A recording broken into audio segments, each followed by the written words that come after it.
Good to meet you. You How you too. How are you doing? doing? Are you good? I'm really good, thank you. How are you? Yeah, I'm great. Yeah, very excited that the single is finally out there.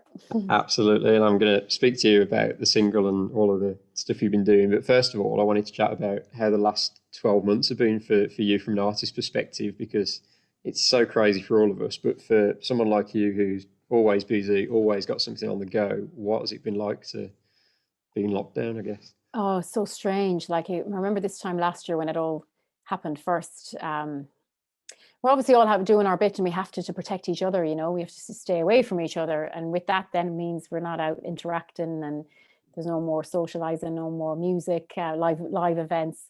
But with that, there's some positives as well. In that, like, I got to spend more time at home with my kids. So I was back home, and because my primary job, I would say, of anything is obviously being a mom. They come first all the time. So I got to spend loads of time with them. I was doing the homeschooling, learning loads of new things. I was doing a lot more cooking at home as well. And yeah, there's been lots of different things that are positives, but it's just an awful time. And unfortunately people are losing loved ones, and it's just a very scary time. But what I missed most, I guess, is the performing and getting out there. But luckily, I'm still releasing music. I released Until You last year during the pandemic, and then again this single. But just to get out there and actually do a gig, though, now I'm dying to get back out and do a gig.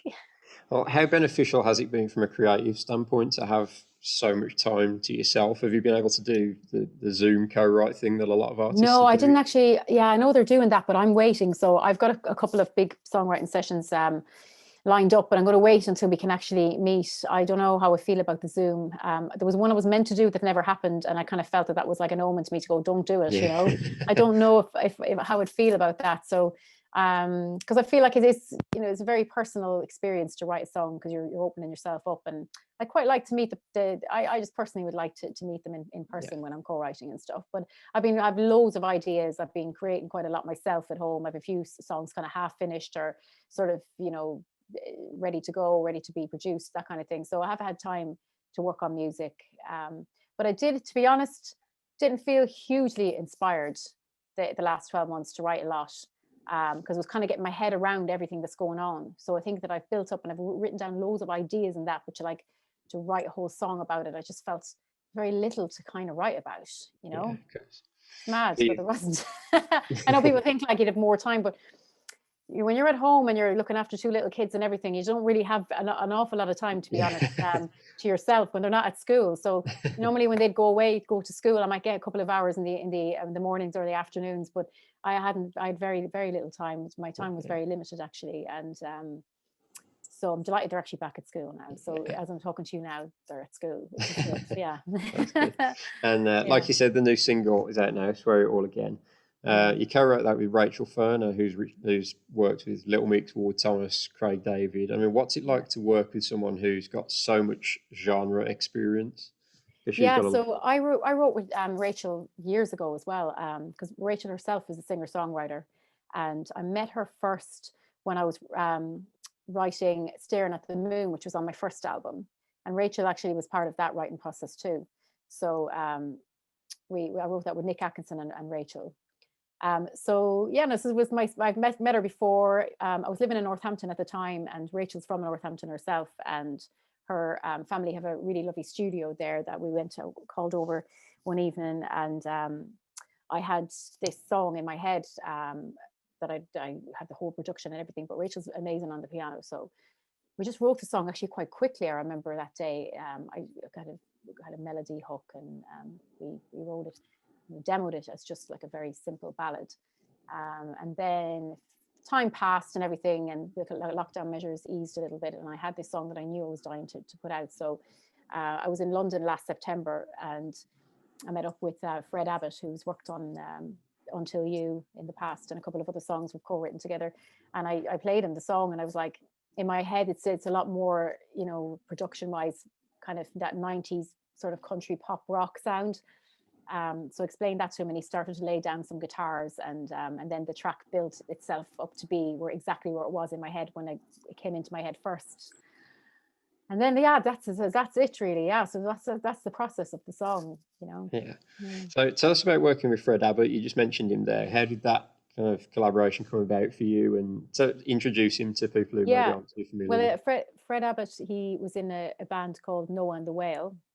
And he's a fantastic producer and writer and instrumentalist as well. So he's like very creative on all fronts. He can like play anything really. So he's a great, very, very brilliant musician. I actually met him first with Harley Moon Kemp as well, who I've co-written with, and she co-wrote my last song as well, Until You. So that's kind of how we were introduced, because the writing session was set up. I believe they may have been on the same management. So that's kind of how and actually we met, the three of us met for the first time just outside the tube station in London. And I know that those two had known each other, but I hadn't met either of them before. Actually, no, I had met Harley Moon once because she's a photographer and she did shoot the Saturdays one time, but never as a writer. And I just remember it was Blue Monday, which is meant to be the most depressing day of the year. But luckily out of Blue Monday, we got the song Until You out of it. So that was nice. And that's how we met. Yeah. But you've got a new music video out for the track as well. And I wanted to ask you about the filming for that, because I know how difficult it is to record music videos in this current climate. But how did that one come about for you? Well, there was a total skeleton crew there that day. It was just the quickest video I've ever shot in my life as well, because it's a COVID video. It was just myself. It was actually the photographer on the day that was doing a separate photo shoot, and the makeup artist, and the same girl was doing hair and makeup. So it was just three of us there. I styled myself. So normally, like, there's like so many people in a room when you're shooting a video, but literally it was just me, Evan, the photographer, and Sue, the hair and makeup girl. So we were doing a shoot early that day for a magazine shoot, and then I needed some new promo shots. So I said, I'm going to hang on for a couple of hours. Can you just take a few shots? I brought a few outfits with me. I'll just get changed and we'll do like 3 different looks. And I said, but would you mind just doing a bit of filming at the beginning, just to kind of, so I'll perform the song, we'll whack the song on in the background. And that's kind of what it is, really. So he filmed it, and then he sent it over to an editor who just chopped it together and, created a video out of it. So it was the quickest video ever. But yeah, no, I'm really pleased with it, because I still got to perform it. So that's what it's about. It's just about performing the song. And I know it wasn't any fancy locations, or you don't see all sorts going on in the background, because it was nothing. It was just me standing in the same area where the photo shoot was lit. So that's what the video is about. But hopefully the song itself can, describe itself, and I think it represents it well anyway. In these times. And moving away from your own music a little bit, you're still doing the Saturday show on Country Hits Radio. Yeah. How long has that been now? It feels like you've been doing that for a long time. Yeah, for 2 years now. Yeah. So Country Hits Radio started up just 2 years ago, and I've been doing my show every Saturday morning from 9 until 1. So I love it. And, our listenership is growing all the time, and more people are being introduced to country music. And I love to hear that as well. It's so important. I always reach out to the listeners and say, let me know what you're up to, what you're doing. And it's just really nice to know what other people are doing in these strange times as well. The last year has been really, really, really interesting. And we've also have a feature as well called Homemade Country Hits, where people at home are creating their homemade country music. Some are doing original music covers, and then we had like a country champion every week. So there's lots of nice fun new elements to the show as well. But it's more about just introducing new music to the listeners as well.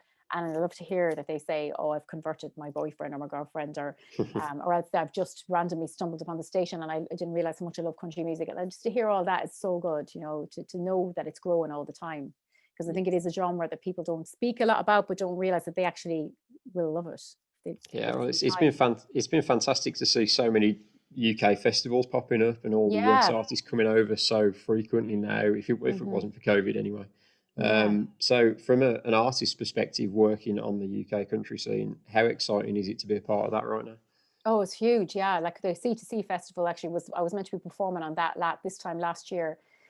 And it was I think it was one of the last gigs to be pulled right with the COVID. Just was like, no, this is serious now. And none of the American artists were flying over. So the whole thing was cancelled. So but I got to perform at that twice, and I saw how huge it is. And there obviously is a huge market out there and demand for a country. So it's nice to have the first national station as well with Country Hits, and to be part of that too. And yeah, it's an exciting genre to be part of, because there's so many crossovers happening as well. Absolutely. Yeah. And just finally, Una, because we've been going like 15 minutes already. Okay. But I was going to ask if you got any concrete plans for this year. I know how difficult it is to put Mm, in tour dates and plan for new mm. music releases and whatever, but have you got some sort of a plan? Yeah, so we've got the single out now, which is unfortunately I can't perform live, but I can't wait to bring that to the stage. And with that, as soon as I know I can plan a tour, I'll be planning a tour. Um, and also writing more and more songs. I've quite a few songs already ready to go as well. So maybe put a body of work together, a new album.